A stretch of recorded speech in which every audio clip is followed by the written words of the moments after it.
참배 예수님 반갑습니다. 오늘은 에우대 스님께서 감탄하올 성모님의 마음을 에덴 동산에 비유를 하셨습니다. 에덴 동산, 그죠? 예. 그래서 제 7장에는 성모님의 마음은 에덴 동산이라는 이런 주제로 성님께서 말씀하시는 것을 같이 묵상해 보시겠습니다. 여러분들이 이 화면에서 보시는 것처럼 에덴 동산은 어떤 곳입니까? 여러 가지를 우리는 이야기할 수 있어요. 정말 이 에덴 동산이야말로 전혀 폭력이나 이런 것이 없는 평화의 어떤 그런 동산이 아닙니까? 그리고 지금 이 화면에도 보면 사자들도 같이 있고 온갖 짐승들이 서로를 전혀 적대시하지 않고 너무나 친화적인 그런 모습으로 그대로 같이 있어요. 그리고 무엇보다도 중요한 것은 이 아담과 하와가 하느님을 지복직관하고 저렇게 하느님하고 같이 살 수 있다는 것입니다. 얼마나 좋은 아름다운 세상이었겠습니까? 그리고 아무것도 입지 않아도 조금의 수치심 이런 것도 없고 우리 본래에 있는 그들의 모습. 그래서 그대로 펼쳐놓고 정말 하나님을 지복직관할 수 있는 이런 세계. 그리고 또 무슨 호랑이나 무슨 뭐 짐승들이 전혀 두렵지 않고 같이 공존할 수 있는 그런 이런 평화의 어떤 동산인 것 같아요. 이런 동산을 우리는 에덴 동산이라고 하지 않습니까? 이렇게 좋은 이 동산을 우리가 아담과 하와의 어떤 하나님의 명을 어김으로써 잊어버리게 되는 거죠.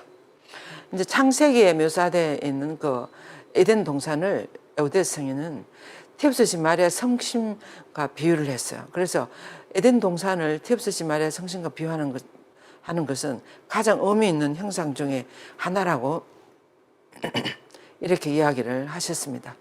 그래서 성모님이 티옵스시 성심이 바로 우리가 조금 전에 봤던 하느님을 바로 볼 수 있고 항상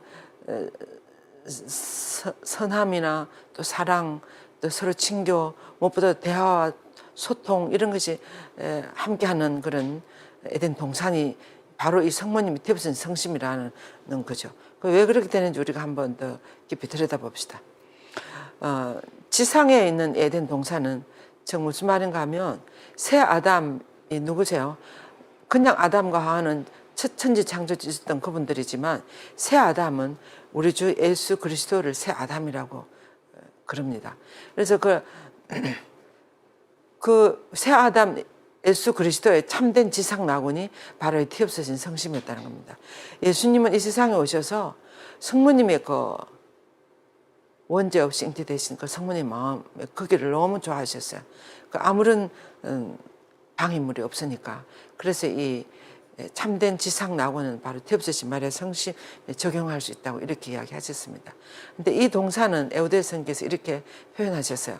이 성모님 티옵스시 성심은 아주 사랑스러운 이의 동산이고 또 2배의 높이로 봉인되어 있는 동산이고 그리고 기쁨의 동산이라고 이렇게 표현을 하셨습니다. 그러면서 이런 표현들은 성령께서 당신의 배우자이신 짝이신 성모님의 마음에 부여한 이름이라고 그렇게 이야기를 하셨습니다. 그러면서 우리가 이 세 가지 성모님의 그 마음을 한번 봅시다. 성모님의 성심은 사랑스러운 이의 동산이라는 거예요. 근데 성모님에게 가장 사랑스러운 이는 누구였습니까? 바로 예수 그리스도였어요. 그래서 너무나 성모님이 사랑하는 예수님이 당신 마음에 계시니까 성모님이 너무나 기쁘신 거예요. 그래서 그 성모님의 성심은 예수님의 정원이며 동산이라는 거예요. 그 성모님 마음이 바로 그런 동산이었다는 겁니다. 옆에 이렇게 우리가 이 정원을 보면. 그리고 두 번째로는 성모님의 마음은 2배의 높이로 봉인된 동산이라는 거예요. 그래서 무엇으로부터 이 성심은, 이 마음은 이렇게 봉인이 되어 있는가 하면 첫째로는 성령께서 아가서에서 이렇게 이야기했습니다. 나의 누이, 나의 신부여, 그대는 닫혀진 정은 봉해진 우물. 이라고 이렇게 아가서에서 노래하지 않았습니까? 닫혀진 정원이요 봉해진 우물이라고 그랬어요. 성모님 마음을. 그래서 성모님 마음은 이 2배의 높이로 봉인됐는데 무엇으로 이렇게 봉인이 됐는가 하면 첫째로는 모든 죄에 대해서 죄를 가져오는 뱀은 결코 그 안에 들어갈 수 없는 원죄 태어나실 때부터 벌써 원죄를 다 받으시고 너무나 순수하시고 깨끗한 그 마음이지 않습니까? 그래서 모든 죄에 닫혀 있는 봉인이 되어 있는 성심이다 그 말이에요. 그리고 두 번째로는 성모님 마음은 하나님의 것이 아닌 세상의 모든 것으로부터 닫혀져 있다는 거예요. 세속 정신이나 세상적인 것을 추구하는 거 여러 가지 이런 거 있지 않습니까? 그런 것에서 다 닫혀 있는 이런 마음이니까 바로 그 마음은 얼마나 하늘나라를 닮은 순수한 마음이었겠습니까? 그래서 하나님과 하나님께 속한 것만이 이 티옵세시 마리아 성심의 정원 안에는 들어갈 수 있다는 거야. 그래서 그 정원을 완전히 하나님 뜻에 맞는 것, 하나님이 원하시는 것만이 성모님이 그 정원 안에 들어갈 수 있다고 이렇게 루드빅 에우대 성인은 이야기했습니다. 그리고 이제 세 번째로 성모님의 마음은 기쁨의 동산이라 그랬어요. 성모님의 마음은 너무나 하나님을 향해서 너무나 기쁜 거예요. 그리고 왜 그렇습니까? 하나님의 아드님을 위한 다할 수 없이 큰 기쁨이 적어냈는데 예수님도 이 세상에 오셔서 성모님의 그 마음만큼 그렇게 좋은 곳이 없었다고 그럽니다. 그래서 성자께서는 하느님 아버지 다음으로 큰 기쁨을 체험한 동산이 바로 이 성모님의 마음이었다 그럽니다. 기쁨의 동산이라고 그랬어요. 그래서 이렇게 잠언에서도 이렇게 이야기했습니다. 잠언을 비유를 해서 오 예수님 당신의 기쁨은 땅 위에서 사람들과 함께 있는 것입니다. 그래서 이 땅에 내려오셨죠. 그런데 비록 그들의 영혼이 죄와 배은망덕과 불신으로 가득 차 있다 해도 당신의 마음은 어머니의 성심 안에서 기뻐하셨습니다. 그리고 또 당신은 그 기쁨을 맛볼 수 없는 곳에 계시다가도 이 세상에 얼마나 당신의 마음을 아프게 하는 것들이 많습니까? 그런데 가 계시더라도 성모님의 그 어머니의 마음 안에 들어오시면 즉시 모든 것을 다 쉴 수가 있고 너무나 평화로웠고 기뻤다고 그럽니다. 그리고 천사들의 지상 낙원에서보다도 더 성모님 마음 안에서 더 완전한 찬미와 영광과 사랑을 발견할 수 있었다 그럽니다. 그래서 예수님은 성부 다음으로 어머니의 성심 안에서 당신의 기쁨은 더없이 크고 완전했다고 말할 수 있다고 에우대에서는 그렇게 이야기했어요. 그래서 예수님이 성모님 마음 안에 계실 때 그렇게 기뻤던 겁니다. 그래서 기쁨의 동산이라고 이렇게 표현을 했습니다. 그러면서 에우대 성에는 이렇게 이야기를 했어요. 오 구세주님 당신은 어머니의 정원에 초대되어 이렇게 화답하셨습니다. 아가스에 나오는 내용이에요. 나의 누이 나의 신부여 나의 정원으로 내가 왔소. 내 모략과 발삼을 거두고 그대의 정원에서 꽃이든 내 꿀송이를 먹고 내 포도주를 마신다오. 나의 성심은 그대의 사랑으로 모든 굴욕과 고통의 모략을 마시고 견딘다오. 이렇게. 나는 그대가 영원한 기쁨과 영광을 누리도록 그것이 영원히 내 성심 안에 간직한다오. 이러면서 그 성모님, 어머니의 마음만 생각하면 예수님은 너무나 기쁜 거야. 옆에 있는 그 정원처럼 그렇게 마음이 맑아지고 힘이 나고. 그래서 나는 성부께서 내게 주신 이 지상 낙원에서 한없이 큰 기쁨을 발견하며 끝나지 않을 축제를 지낸다오. 그래서 이 성모님 마음에서 이 옆에 있는 그 정원처럼 아름다운 성모님 마음에서 예수님은 모든 휴식을 취하시고 다시 용기와 힘을 얻으시고 또 모든 고통을 다 견뎌내시고 여기서 항상 축제를 지내는 것처럼 그렇게 지낸다고 이렇게 에우대 성인은 표현을 했습니다. 그랬을 것 같아요. 여러분들도 엄청 마음이 맞고 내 마음을 너무나 잘 알아주고 통하고 하는 그런 분들 만나면 힘듦이나 이런 것이 다 사라지고 그렇지 않습니까? 그래서 그대는 이 지상 낙원의 창조주가 누군지 알고 싶습니까? 이렇게 하면서 이제 창세기 이 말씀을 언급했습니다. 주 하나님께서는 동쪽에 있는 에덴에 동산 하나를 꾸며 당신께서 빚으신 사람을 거기에 두셨다. 이렇게 에덴 동산을 그죠? 그래서 이는 첫 사람 아담을 향한 그분의 사랑이었지 않습니까? 그리고 만약 아담이 하나님께 계속 먹지 말아라 하는 것을 먹지 말고 순종했더라면 그는 낙원에서 영원한 천상회로 올라갔을 것이라고 이렇게 말씀하시면서 이제 첫 번째 아담과 하와의 그 에덴 동산을 너무나 안타까워하셨습니다. 에우대성에는. 그러면서 성부께서는 하나님 아버지께서는 첫 번째 그 에덴 동산은 어떻게 보면 조금 실패한 것처럼 조금 실패된 것좀 그렇게 됐어요. 그래서 하나님은 다시금 성자와 사람들에 대한 사랑 때문에 그 아담과 하와의 원죄에 의해서 많은 인류가 고통과 죽음을 향해서 닫고 있는 그런 인류의 운명을 보시고 하나님 아버지께서는 어떻게 하셨습니까? 안 되겠다. 내가 이 너무나 사랑하는 이 인류를 사람을 구하기 위해서 당신 외아들을 이 세상에 내보내시는 거예요. 그래서 두 번째 낙원을 창조하셨는데 그들은 그 안에서 성부와 성자와 성령과 함께 영원히 살게 될 것이다. 그래서 이 두 번째 낙원이 바로 성모님이 태어나신 성심이라는 거예요. 그리고 또 아까 예수님을 새 아담이라고 하지 않았습니까? 첫 번째 아담은 그냥 아담이에요. 근데 두 번째 우리 인류를 구하기 위해서 이 세상에 오신 예수님을 새 아담이라고 바오로 사도가 그렇게 이야기를 했어요. 그래서 그 새 아담을 통해서 온 그 새 아담을 또 받아들인 티옵스지 마리아 성심과 함께 이 세상을 구원하시게 되는 거죠. 그래서 이 성모님의 티옵스는 성심 안에 예수님이 들어오셨으니까 여기를 두 번째 에덴 동산이라고 하는 거야. 그래서 그들이 영원히 그 안에서 거룩한 기쁨 안에 참여하도록 이제 하나님이 배려하셨다고 이렇게 이야기를 했습니다. 그러면서 성자께서는 어머니에게 천상의 꿀을 먹고 술과 젖을 마시기 위해 어머니의 정원으로 내려왔으며 당신 자녀들인 우리들에게는 먹어라, 벗더라, 마셔라, 사랑에 취하여라 이렇게 하시면서 그 당신 어머니의 성심을 너무나 좋아하셨습니다. 이렇게 바로 이 성모님의 태어진 성심 안에 있는 그 안에서 성모님의 젖과 꿀을 마시면서 예수님이 자라나지 않았습니까? 그래서 새 아담의 동산이라면 우리는 이제 태엽스시 말의 성심을 생각해야 되겠습니다. 새 아담의 동산에 첫 번째 동산과는 비교할 수 없는 나무, 즉 참된 생명의 나무인 성자 예수 그리스도가 그 안에 계시는 거야. 성모님 마음 안에. 그래서 성부께서는 성모 성심의 동산 한가운데 그 나무를 심으셨지 않습니까? 그러면서 나자렛의 천사가 마리아에게 언제 심으셨는가 하면 가브리엘 천사가 성모님에게 은총에 가득하신 이여 기뻐하여라 주님께서 함께 계십니다. 이렇게 주님께서 함께 계십니다. 이렇게 할 때 그 순간에 성모님의 그 마음의 한가운데 이 예수 그리스도의 나무를 심었다 그랬어요. 그래서 아우스틴 성인은 이렇게 표현했습니다. 주님께서는 성모님의 동정 태중에 내려오시기 전에 그 마음 안에 먼저 내려오셨다고.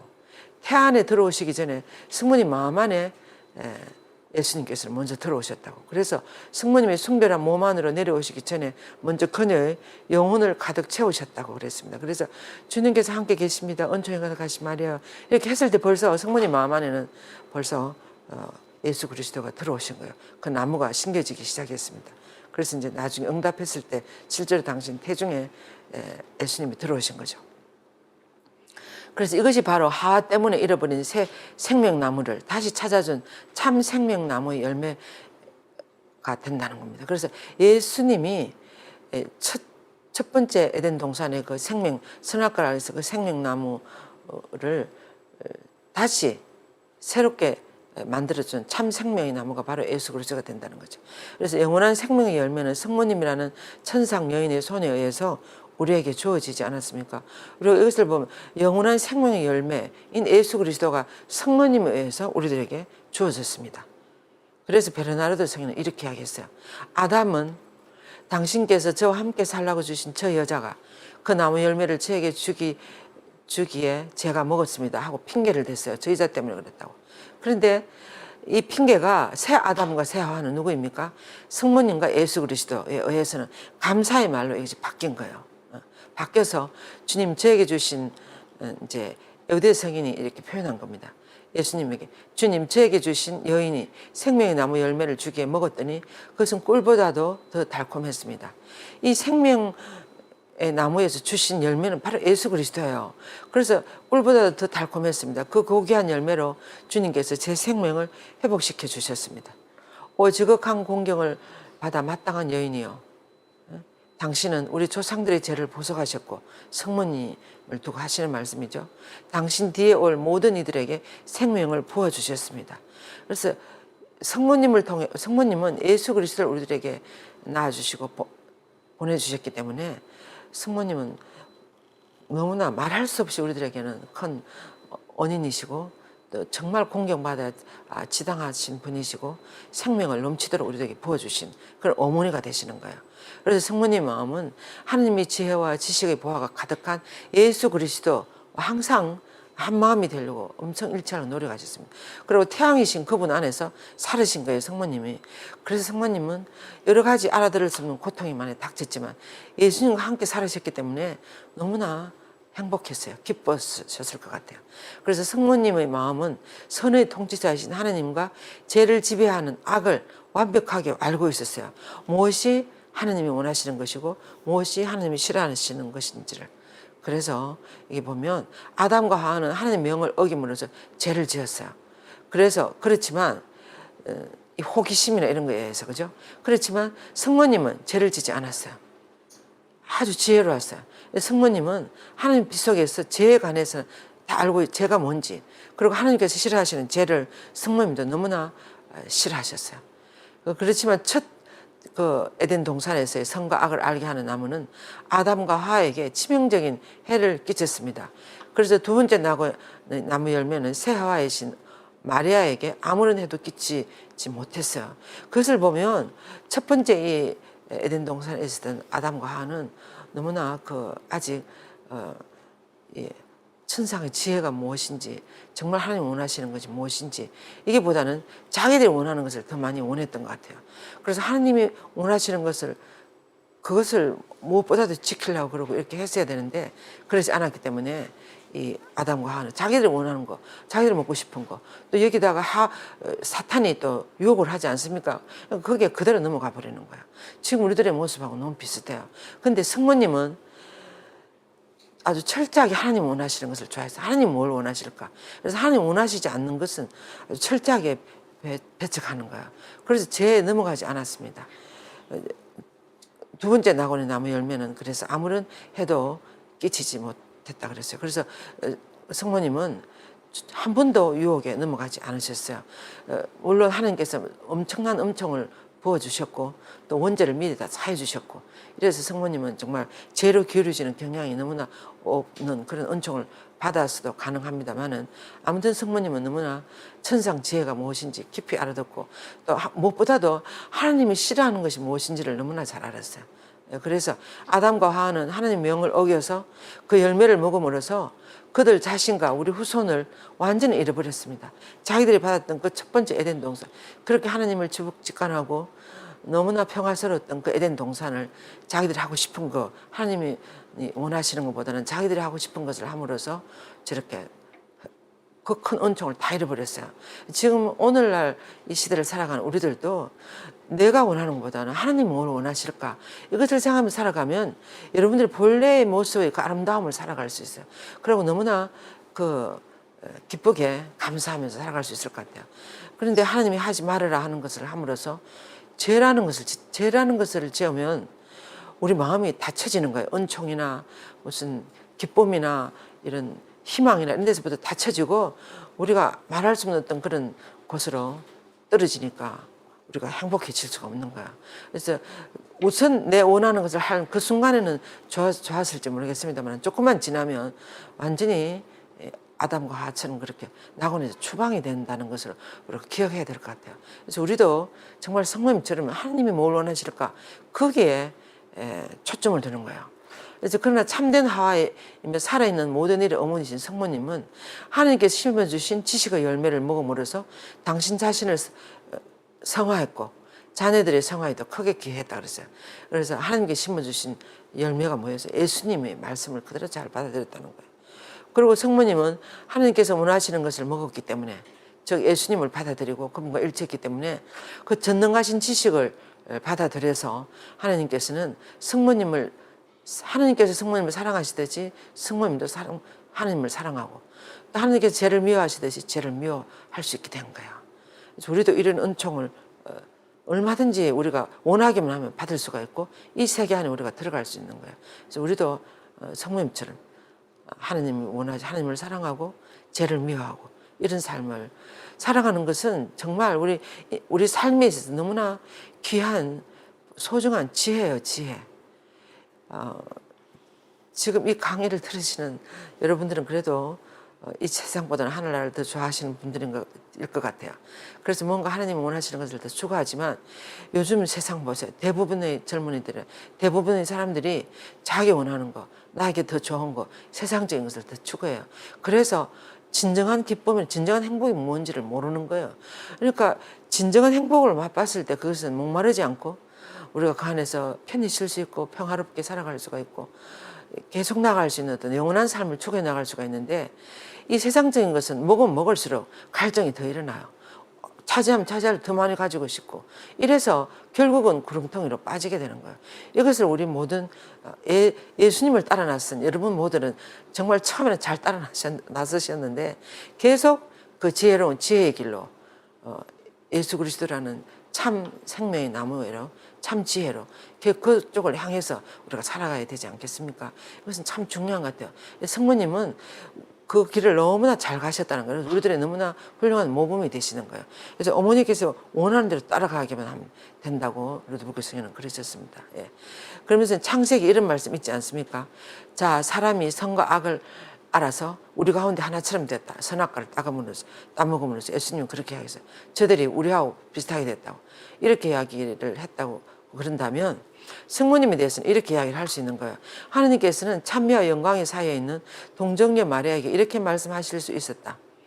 보라, 이제 마리아는 우리와 똑같은 지식의 조명을 받아서 이렇게 하느님의 그 은총의 빛을 받아서 하나님 은총이 원하는 것을 먹었어요. 근데 아담과 하와는 하나님 말씀에 은총이 비춰진 길을 가지 않고 자기들이 원하는 것을 했거든요. 그래서 그것이 잘못된 거예요. 그래서 하나님이 하지 말으라는 것을 한 거예요. 근데 성모님은 하나님의 그 지식의 조명을 받아서 우리처럼 선과 악을 알게 되었고 우리의 거룩함과 완전함을 그대로 닮아가지고 우리 가운데 하나처럼 됐다는. 성모님이 하나님 가운데 하나가 됐다는 거하고 아담과 하와가 하나님이 하지 말으라는 것을 함으로써 이렇게 하나가 된 거하고는 완전히 천지차인 거예요. 그래서 성모님은 정말 하나님 원하시는 그런 길로 나가게, 그런 세계로, 그런 나라로 들어서게 된 거죠. 예. 그래서 성모님의 믿음과 희망과 사랑, 순명 이런 것들은 이런 것이 당신의 성심 안에 심어져서 수많은 나무들이 성모님의 그 태분 성심 안에 자라나는 거예요. 그리고 많은 열매를 맺고 연결게 된다 그랬어요.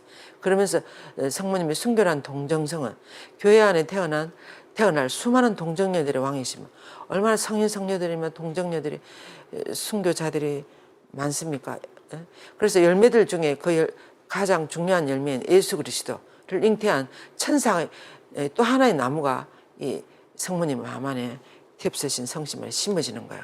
두 번째 에덴 동산에 이 그림에서 보는 것처럼 정말 지혜로운 예수 그리스도라는 천상의 나무가 심어진 거, 이 세상에 심어진 거예요. 그래서 하나님의 영광과 영혼들의 그 구원을 위한 마리아의 열정, 성모님은 그래서 하나님이 당신을 통해서 무엇을 하시려고 하는지 예수 그리스도를 이 세상에 내보내서 어떻게 하시려는지를 성모님은 차츰차츰 알아들어가면서 말할 수 온 존재를 다해서 하나님 구원사업에 협조했습니다. 그래서 그 열정, 성모님의 그 열정은 그녀가 협력하고 있는 구원 역사 안에서 많은 열매를 맺고 있는 신적인 나무가 되는 거예요. 그래서 마리아는 이 열매들을 꽃이라고 부르면서 이렇게 아가서에서는 이렇게 이야기를 노래하고 있습니다. 사랑에 지친 이 몸 힘을 내라고 기운을 내라고 전 건포도와 능금을 입에 넣어주시네. 이렇게 하면서 성모님 부른 노래처럼 이렇게 아가서를 노래했습니다. 에베소서는 한 번 더 여러분들이 해보실래요? 이것은 이제 예수님이 하는 노래예요. 그 성모님 안에서 사랑에 지친 이 몸 힘을 내라고 기운을 내라고 건포도와 능금을 제 입에 넣어주시네. 이렇게 노래를 하는 거예요. 이 예수 그리스도는 티브슨 성심이라는 그 에덴 동산에서. 예. 그러면서 마리아는 이제 막 금방 회개해서 이제 하나님께 봉사하기 시작한 영혼들을 꽃이라고 부른다면 이제 덕행에 좀 더 나아가고 차츰차츰 더 아주 견진성사도 받으시고 더 튼튼하게 되시는 그런 나무들을 좀 더 진보된 그런 영혼들을 열매라고 부른다 그랬어요. 그래서 성모님의 이 동산에는 이렇게 아름다운 꽃과 열매들이 자라나게 되는 거예요. 성모님 그 성심 안에서. 그래서 베르나르도 성인은 이렇게 하겠습니다. 오 하느님의 어머니시여, 당신은 온갖 종류의 꽃들이 피어있는 다친 정원입니다. 그들 사이에서 우리는 당신의 이 에우대 성인은 너무나 아주 자상하시고 구체적으로 이렇게 표현을 다 하셨어요.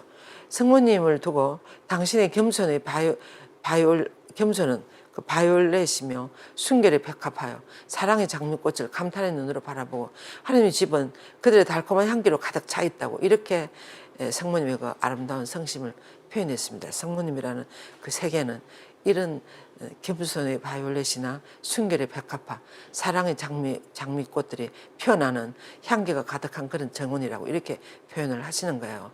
그러면서 이렇게 할 때 이 극찬에 대해서 우리는 이렇게 덧붙인다고 또 에우대 성인은 이야기했습니다. 오 마리아님, 당신은 자비의 카네이션이며 이중의 카네이션입니다. 당신의 경탄하올 성심은 우리 육신의 허약함뿐만 아니라 영혼의 비참함을 위한 자비와 연민으로도 또 가득 차 있는 거예요. 아까 그 너무나 사랑과 순결과 무슨 희망과 그런 아름다운 꽃들도 표현하지만 성모님 마음 안에는 자비와 연민의 꽃들이 카네이션으로 비유를 했어요. 그러면서 그 자비와 연민으로 가득 차 있으시다고. 그래서 오 자비의 어머니시여, 불행한 모든 이들에게, 특히 자신의 비참한 처지를 깨닫지도 못하고 있는 이들에게 자비를 베풀어 주소서, 이렇게 에우대 성인은 기도했습니다. 그래서 성모님만은 자비가 가득하니까 우리도 뭘 잘못했거나 이랬을 때 성모님한테 청하면 무엇이든지 어머니 원하는 걸 다 베풀어 주실 거야. 그래서 첫 낙원의 아담들은 동산을 돌보는 대신에 금지된 선악과를 먹었어요. 그래서 동산을 원수인 뱀에게 팔아 넘겨서 이렇게 죄를 들여와서 그 동산을 가시와 엉겅퀴로 가득 차서 채웠으며 얼마나 믿을 수 없는 동산, 사악한 동산이 되게 했어요. 이 아담과 하와는 자기들이 원하는 거, 하느님 원하는 것보다 자기들이 원하는 걸 함으로써. 그런데 성모님은 성모님의 그 닫혀진 정원인 이 두 번째 동산에서는 성모님은 너무나 지혜로우시고 아주 영리하시고, 그리고 또 아주 조심성이 있으시고 신뢰할 만하고, 그래서 이런 아름다운 나무들이 자라나도록 성모님이 가꾸시는 거예요. 그렇게 하시면서 이렇게, 그래서 성모님은 이런 아름다운 나무들을, 꽃들을 가꾸실 때 세 명의 협조자들을 데리고 한다 그랬어요. 그 에우대 성인이 이렇게 비유를 했습니다. 세 명의 협조자들을 통해서 땅을 그렇게 하시는데, 어떤 협조자들인가 하면 그들은 땅을 파고 천상의 영감이라는 씨앗을 심기 위해서 준비하는 사랑이라 그랬어요. 무엇보다 땅을 갈고 이렇게 갈아엎고 뭐 이렇게 하는 거잖아요. 씨를 심기 위해서 준비하는 그런 사랑이 있어요. 사랑이 첫 번째 협조자이고, 두 번째는 그에 이제 땅을 다 이렇게 골라서 이제 씨앗을 뿌리는 은총의 씨앗이 막 심어지면 그 다음에 이제 열매를 맺기 위해서 기다려주는 인내가 필요하지 않습니까? 그래서 이 사랑과 은총과 인내가 바로 성모님이 이 아름다운 정원을 가꾸는 세 명의 협조자들이라고 이렇게 표현을 했습니다. 그러면서 성모님 마음의 그 꽃들은 우리에게 이제 우리가 그림에서 보는 것처럼 더 아름답고 더 감탄을 자아낼 만하게 이렇게 자라나고, 하나님께는 더 큰 기쁨을 드리고 그 정원의 열매들은 수만 배로 증가한다 그랬어요. 저희 수녀원에 단독주택이기 때문에 크진 않지만 아마 저것보다는 조금 적겠지만 정원이 있어요. 그게 어떤 시들을 봄에 이렇게 땅을 다 이렇게 해가지고 심어 놓으면 이 여름이 되고 가을이 될수록 얼마나 아름다운 꽃들이 계속 피는지 몰라요. 그래서 정말 감탄하게 돼요. 그래서 얼마나 감사하는지. 성모님 마음이 바로 그렇다는 거예요.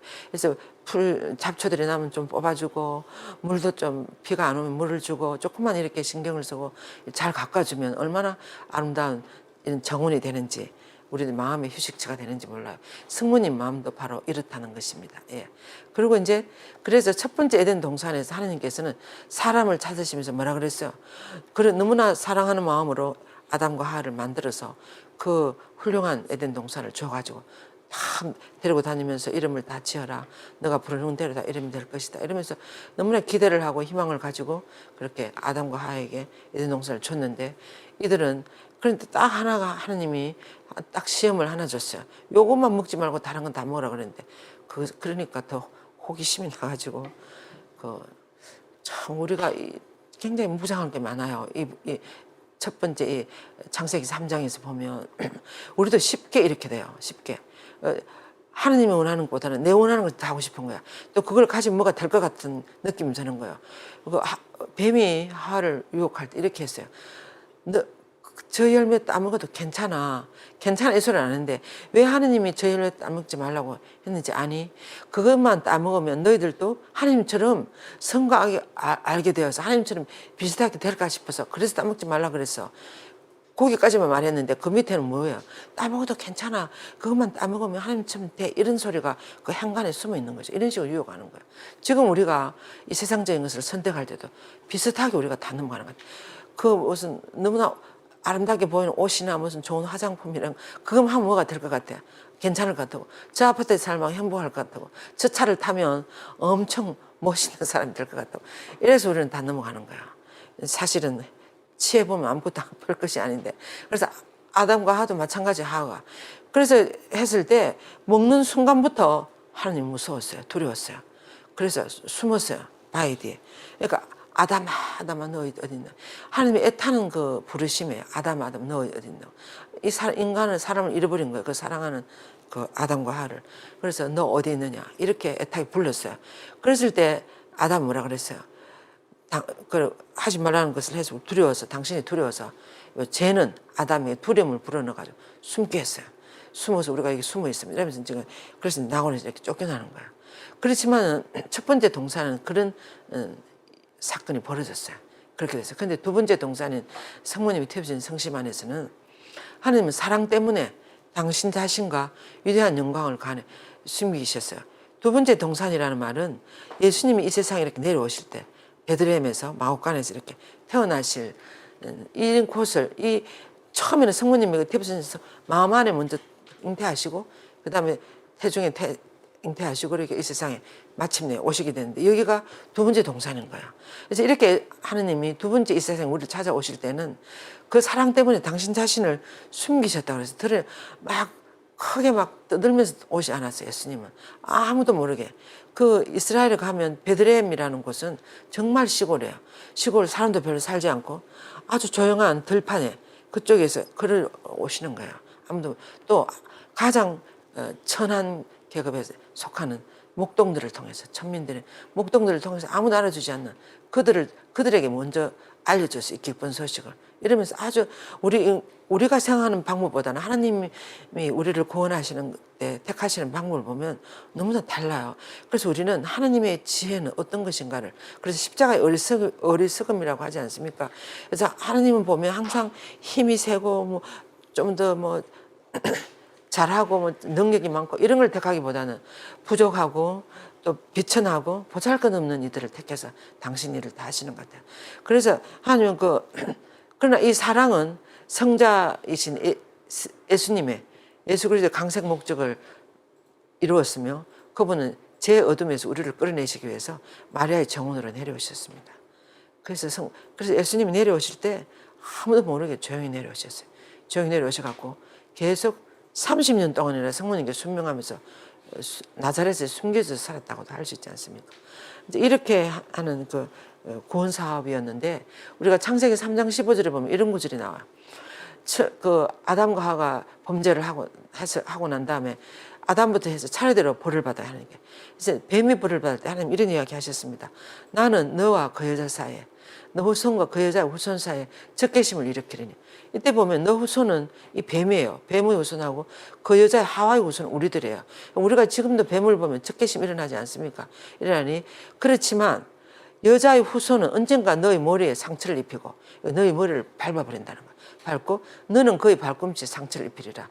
이런 예언을 창세기 3장 15절에서 이렇게 예언한 이것을 우리는 아담과 하와가 에덴 동산에 쫓겨날 때 완전히 이제 절망의 상태로 쫓겨나지만 하나님은 언젠가 사탄 너는 지금은 너가 성냥 그처럼 보이지만 언젠가 너는 여자의 후손에게 너 머리를 완전히 밟히고 이제 다시금 선이 이길 것이라는 기쁜 소식을 처음으로 알려주는 복음이에요. 그래서 이 복음을 원복음이라고 하지 않습니까?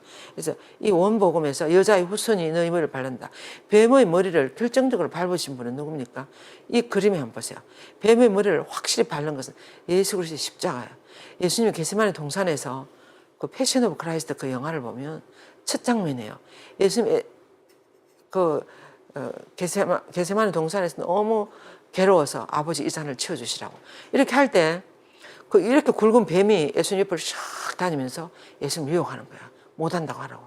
너가 어떻게 그 무서운 십자가를 지겠느냐고 못한다고 그래서 예수님도 막 휘둘리는 거예요. 그래서 치워주소서 이렇게 막 하시다가 나중에 어떻게 합니까? 그러나 아버지 제 뜻대로 하지 마시고 아버지 뜻대로 하소서 할 때 쿵 하는 소리가 들리고 하나님 눈물방울이 콩 떨어져요. 그 영화에서.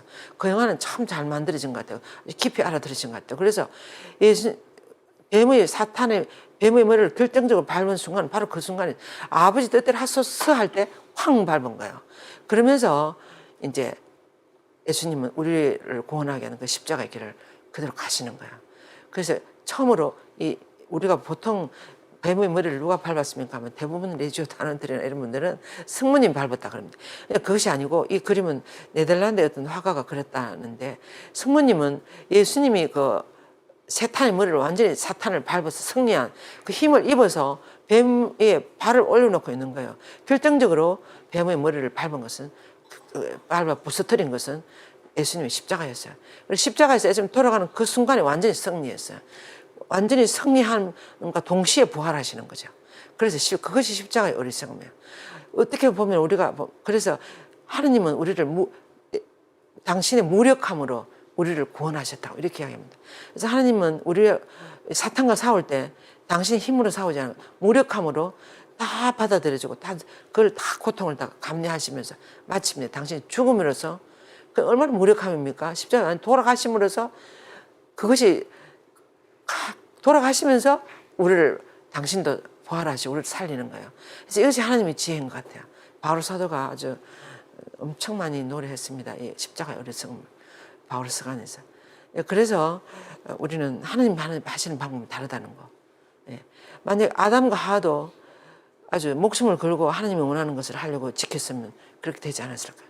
근데 예수님은 그 십자가 싫었지만 그러나 아버지 뜻대로 하시라고 그렇게 하는 거예요. 아버지 원하신 대로 하시라고. 그러면서 이제 당신 뜻대로 안 하고 아버지 원하신 대로 이렇게 하면서 사탄의 머리를 밟은 겁니다. 성모님 성심의 그 정원에서 이 예언은 충만히 이루어졌습니다. 성모님 마음 안에서 예수님이 태어남으로써 예수님이 이 원복음을 사탄의 머리를 완전히 밟으신 거죠. 그래서 성모님의 원죄 없으신 잉태는 원죄를 부수었어요. 원죄를 부수었으며 죄에 물들지 않은 성모님의 악마의 힘을 완전히 무너뜨렸습니다. 그래서 성모님의 그 능력이랄까 힘은 원죄 없으신 잉태요. 성모님 죄가 없으시기 때문에 사탄을 완전히 밟을 수 있는 거예요. 이길 수 있는 거예요. 그래서 성모님은 힘은 사실은 성모님 무슨 힘이 있겠습니까? 그런데 그 깨끗하심, 원죄 없으심, 잉태되심, 그 죄 없으심 그것이 큰 무기였고 능력이었습니다. 그래서 사탄을 부술 수 있었던 거예요. 무너뜨릴 수 있었던 것입니다. 그래서 성모님의 구원 사업을 끝까지 그렇게 가실 수 있었던 것은 죄 없으심이에요. 원죄 없으심. 그래서 성모님의 원죄 없으심 잉태가 엄청 성모님의 그 정체성이나 핵심을 이야기할 때 중요한 교회입니다. 성모님을 표현해주는. 예. 우리는 그것을 그냥 성모님 원죄 없이 잉태되셨습니다. 이렇게 그냥 애사로 이야기를 하는데 그 원죄 없이 잉태되심이 얼마나 구원 사업을 해나가는 데 있어서 큰 힘이었는지 무기였는지 그것을 통해서 성모님은 모든 유혹이나 사탄을 다 물리치고 끝까지 예수님과 일치하면서 나아갈 수 있었던 것입니다. 성모님 원죄 없으심. 그래서 우리도 마찬가지예요. 우리가 살아가면 죄를 안 지을 수는 없습니다. 누구나 다 우리는 죄인, 정말 살아갈수록 더 큰 죄인처럼 느껴져요. 그런데 우리가 조금만 노력하면 죄를 짓는다는 것이 얼마나 하나님 원하지 않는다는 걸 하는 것은 하나님 앞에 얼마나 가정스러운 일인지 이것을 우리가 알아들으면 우리도 가능하면 하나님이 원하시는 걸 하고 죄를 짓지 않으려고 노력하면서 살면 우리도 정말 행복한 사람이 될 수 있어요. 그런데 우리는 어떨 때 하나님 원하는 것보다 내 원하는 거 하니까 더 좋다고 생각하고 이렇게 하면 죄를 짓지 않습니까? 예, 그래서 여기 보세요. 성모님의 사랑은 세상의 구세주를 낳아줌으로써 우리들에게 내려진 사형 선고를 없애주셨다 그랬어요. 예수님을 낳아주심으로써. 그래서 예수님은 우리들의 죄를 다 속죄하셔서 속죄하시고 우리를 다 다시금 살렸다고 하지 않습니까? 이것은 전혀 우리 힘이 아니고 예수님이 다 해주신 선물이었습니다. 선물,恩宠. 그러니까 우리 이걸 믿고 받아들이면서 예수님을 따라서 기쁘게 감사하면서 가면 되는데 그 사람들이 그걸 잘 안 하려고 그러는 거예요. 그래서 이렇게 에우대서 독자들이요, 나는 하나님이시여 사람이신 분의 기쁨의 정원인 성모님의 감탄하올 성심을 그대들에게 보여주었다. 이제 그대들의 마음이 고통의 지옥이거나 혹은 기쁨이 되는 천국이거나 이 둘 중에 하나를 택해야 된다고, 둘 중에 하나 된다는 그런 됨을 경고하고 싶다, 이렇게 하겠어요. 여러분들의 마음이 어떻게 하면 어느 것을 택하면 지옥이 되거나 아니면 어떤 것을 택하면 천국이 되는 거예요. 그래서 이 두 가지를 택하는 그 결정권은 모두 자기가 가지고 있다는 거예요. 그래서 그대가 마음의 정원에서 죄와 자애심을 쫓아버린다면 언덕과 덕행의 임금님께 그대의 마음의 문을 열어드리고 성령을 받아들이고 하나님은 그곳에 들어가서 평안함을 발견하게 될 것이다. 그래서 이렇게 아름다운 성모님을 우리가 발견한다는, 이 성모님 안에 들어가면, 이 성모님한테 들어간다는 것은 죄 없으심 안에 들어가는 거나 마찬가지야. 죄 없는 그 정원에, 그 나라에, 그 세계에 들어가니까 우리도 그래서 그 세계에 들어가서 그걸 따라서 그냥 살아가면 되는 거예요. 이것이 성모님에 대한 봉헌의 삶입니다. 지금 이제 이번에도 우리가 온라인 3.3 묵상회를 한다고 그러는데 이 묵상회는 성모님에 대한 봉헌의 삶을 살아가기 위해서 하는 것이에요. 봉헌을 위한 준비로 33일 동안 내 안에 있는 모든 세속 정신을 다, 어떤 세속 정신이 내 안에 들어와 있는지 그런 것을 다 이렇게 포기하고 버리려고 이렇게 하고 고백성사도 다 보고 다시금, 그래서 우리가 이 죄 없는 이렇게 아름다운 순수한 이 성모님 마음 안에 봉헌되는 거예요. 그리고 이제 성모님 마음을 따라가는 삶, 그것이 봉헌의 삶입니다. 그래서 상당히 지금 이 시대, 이 제약과 유혹과 물질적인 것이 범람한 이 시대에 우리 신자들에게는 예수 그리스도를 따르는 예수님의 제자들에게는 너무나 중요한 것 같아요. 그래서 여러분들이 꼭 33일 기도를 해서 봉헌, 성모님께 봉헌하시기 바랍니다. 그래서 만약 그대가 은총과 굴욕을 멀리하고 그대의 정원에 죄가 자라나게 한다면 악마는 그 안에 들어가서 자신들의 거처인 지옥을 만들 것이다. 그러나 만약 그대가 여왕이신 성모님을 닮으려고 노력한다면, 어머니 원하신 대로 한다면 그대의 마음은 지혜와 사랑과 은총과 인내로 기울어져서 하나님께서는 그대의 정원을 너무나 아름다운 열매가 가득한 그런 정원으로 만들어 줄 것이다, 그 말이에요. 그래서 그것은 그대의 구세주를 위한 천국의 기쁨일 뿐만 아니라 그대를 위한 상쾌한 휴양지처럼 달콤하고 평화의 거처인 성모님의 성심 안에서 성심처럼 만드는 데 필요한 충만한 선물들을 그대에게 충만히 내려주신다 그랬어요. 그래서 이것을 선택하는 것은 다 나에게 달려있다는 것입니다. 나에게. 예. 그래서 우리는 끝으로 오늘 이 기도를 하고 강의를 마치겠습니다. 벌써 어느 성인인지 여러분들이 벌써 다 아실 것 같습니다. 이 성인이 하신 기도예요. 온 마음을 다하여 어머니를 사랑하십시오. 성모님께서는 그대를 당신과 닮게 해주시고 언제나 흠없게 해주시며 당신의 젖으로 기르실 것입니다. 그대를 그분을 향해 나아가도록 방향 지어지도록 그대를 놓아두십시오. 예. 막시밀리아노 마리아 골베 신부님의 글 중에서 나온 글입니다. 예. 그래서 이 우리 골베 성인의 이 말씀처럼 우리는 정말 성모님이 나를 인도해 가시도록, 그래서 나를 성모님께 봉헌하고 어머니를 따라서 살아가는 거예요. 그 말은 그 아름다운 그 죄 없는 그 아름다운 정원 안에 들어가서 산다는 거예요. 그렇지 않으면 온갖 그 엉겅퀴와 가시들이 난무하는 그런 정원 안에서 살아가게 되는 거예요. 그걸 선택하는 것은 우리에게 달려 있다는 것입니다. 예. 그래서 오늘 또 마지막으로 이 3.3 온라인 묵상회를 여러분들에게 공지를 하겠습니다. 그래서 13일부터 시작해요. 그리고 지금 이제 접수를 받고 있고 이 번호로 전화만 하시면 여러분들이 다 신청하실 수 있습니다. 그래서 핸드폰만 있으면 누구나 다 할 수가 있습니다. 그리고 외국에서도 다 할 수 있어요. 그래서 누구나 다 할 수 있으니까 이 3.3일 기도를 해서 성모님의 그 아름다운 정원에 들어가서 살아가는 그런 은총을 여러분들이 받으시기를 제가 정말 간절히 기도하겠습니다. 예, 끝까지 잘 들어주셔서 감사하고 또 10월 23일 우리가 명동 카톨릭회관 7층에서 이 한국교회와 성모신심이라는 이 피정을 합니다. 시간 있으신 분들은 같이 함께 하시면 좋겠습니다. 예, 끝까지 들어주셔서 감사합니다. 영광이 성부와 성자와 성령께 처음과 같이 이제와 항상 영원히 아멘. 성부와 성자와 성령의 이름으로 아멘.